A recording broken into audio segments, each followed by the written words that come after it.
Hello everyone, कैसे हैं आप सब लोग। So welcome again to nursing Adda 24/7। I am महक शोकंदी और नॉन नर्सिंग एजुकेटर। और बच्चों, आज जैसे कि आप देख रहे होंगे, मैं आपके लिए लेकर के आई हूँ एक इम्पॉर्टेंट इन्फॉर्मेशन। आज हम बात करने जा रहे हैं यूपी यानी कि Uttar Pradesh university of medical sciences की। यहाँ पर आप लोगों को पता होना चाहिए कि इन लोगों ने अपना जो नर्सिंग ऑफिसर का रिक्रूटमेंट है, यानी कि जो आपके पास वैकेंसीज हैं वो आउट हो चुकी हैं।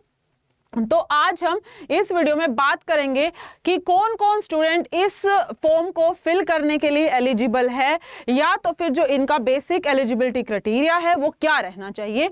तो ये मैं आप लोगों के सामने जो है, this is your basically official notification.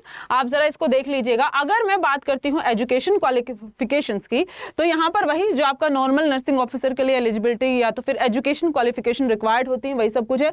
BSc honours होनी चाहिए नर्सिंग के सब्जेक्ट में, या तो फिर आप लोगों ने बीएससी नर्सिंग की हो, जो आपका नॉर्मल 4 साल का कोर्स होता है वो होना चाहिए, या तो फिर बीएससी पोस्ट बेसिक यहाँ पर मांगा गया है वो आपके पास होना चाहिए।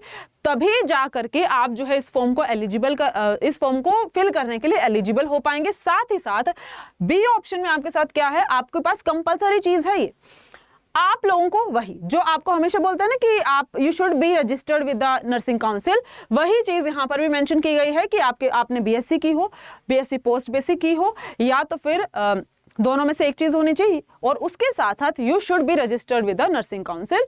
ठीक है, अगर आप इसके साथ इंडियन नर्सिंग काउंसिल के साथ रजिस्टर्ड हैं तो आप इस फॉर्म को फिल कर सकते हैं। उसके अलावा जो सेकेंडरी चीज आपके पास हो जाएगी बच्चों, और में आपके पास सेकेंड चीज क्या हो सकती है, या तो फिर अब इसके अलावा आपने क्या किया हो, आपका जीएनएम हो। बहुत सारे बच्चों को ये भी डाउट रहता है कि मैम जीएनएम वाले फॉर्म फिल कर सकते हैं क्या? ऑफ कोर्स कर सकते हैं। आप देख लीजिए यहाँ पर आप लोगों ने यहाँ पर जीएनएम किया हो, और साथ ही साथ आपके पास क्या होना चाहिए, again you should be registered with the nursing council, है ना। आपके पास जो nurse and midwife in state Indian nursing council में यू शुड बी रजिस्टर्ड। अब यहाँ पर क्या मांगा गया है, यहाँ पर आपके पास क्या चीज मेंशन की गई है बच्चा, यहाँ पर मेंशन किया गया है 2 years of experience, minimum 50 bedded hospital के अंदर आप लोगों के पास जो है 2 इयर्स ऑफ एक्सपीरियंस होना चाहिए। ठीक है, ये आपकी एजुकेशन क्वालिफिकेशन हो जाएंगी। साथ ही साथ अब अगर हम बात करते हैं, थोड़ा सा एज की बात कर लीजिए। एज लिमिट यहाँ पर अगर आप थोड़ा सा ध्यान देंगे, आपको यहाँ पर दिखेगा कि एज लिमिट आपके पास 1 सेकेंड, हाँ, एज लिमिट यहाँ पर आपके पास कितनी दी गई है, एज लिमिट आपके पास 18 से 40 साल के लगभग होनी चाहिए। कब काउंट किया जाएगा, डिसिसिव डेट जो है आपके पास, यानी कि जो डिसाइड करने वाली डेट है, that is going to be your 1 January 2024।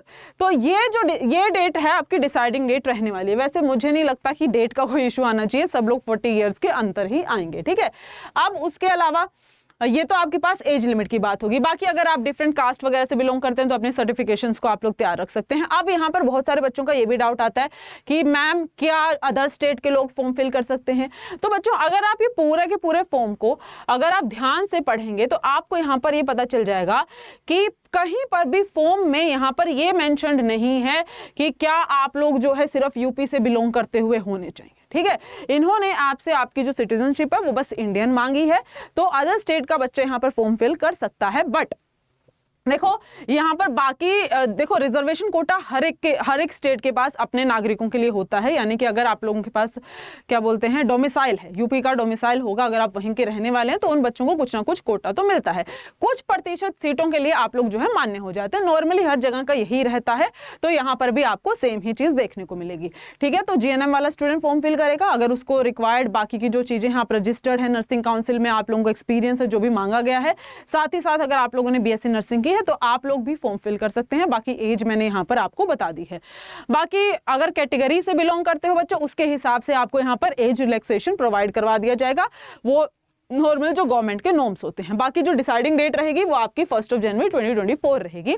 तो फटाफट जाइएगा, जो बच्चा, मुझे लगता है everyone of you are eligible to fill this form, तो आप जाओ और फटाफट जा करके अपना जो है फॉर्म फिल कर लो। लास्ट डेट तक का वेट कभी भी नहीं करना चाहिए। ठीक है, इसके अलावा अगर आप चाहते हैं कि बहुत ही बेहतरीन तरीके से आपको जो है यहाँ पर प्रिपरेशन करनी है, तो नर्सिंग अड्डा आपको मल्टीपल बैचेस ऑफर करता है। आप नर्सिंग महापैक में एनरोल कर सकते हैं।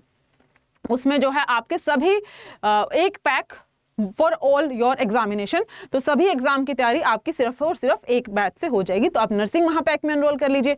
उसके लिए आपको क्या करना पड़ेगा, उसके लिए आपको अड्डा 24/7 की ऑफिशियल वेबसाइट या एप्लीकेशन डाउनलोड करके वहां से आप ऑल कोर्सेज से नर्सिंग पर जाइएगा and you will get the nursing महापैक। अगर आप चाहते हैं तो मैं एक सेकेंड फटाफट आपको दिखा देती हूँ। तो अड्डा 24/7 आप यहाँ पर सर्च कर सकते हैं। जैसे आप सर्च करेंगे पहला लिंक, पहले लिंक से ऑल कोर्सेज से नर्सिंग, नर्सिंग से नर्सिंग महापैक। ये रहा बच्चों आपका नर्सिंग महापैक। आप इस पे जो है क्लिक करेंगे, बाय नाउ पर जाइएगा। I will give you discount code, आप उस डिस्काउंट कोड का यूज कर सकते हैं। ये रहा जी आपका डिस्काउंट कोड है YT43, आप इसको अप्लाई कर लीजिए तो बैच जो है आपको डिस्काउंटेड प्राइस में मिल जाएगा। ठीक है, तो फिलहाल इस वीडियो के लिए इतना ही। अगर आपको कोई डाउट वगैरह आता है तो आप मुझसे शेयर कर सकते हैं। चलेगा, thank you so much, have a good day. अब मैं आपको मिलूंगी अगली वीडियो के अंदर। थैंक यू सो मच बच्चों।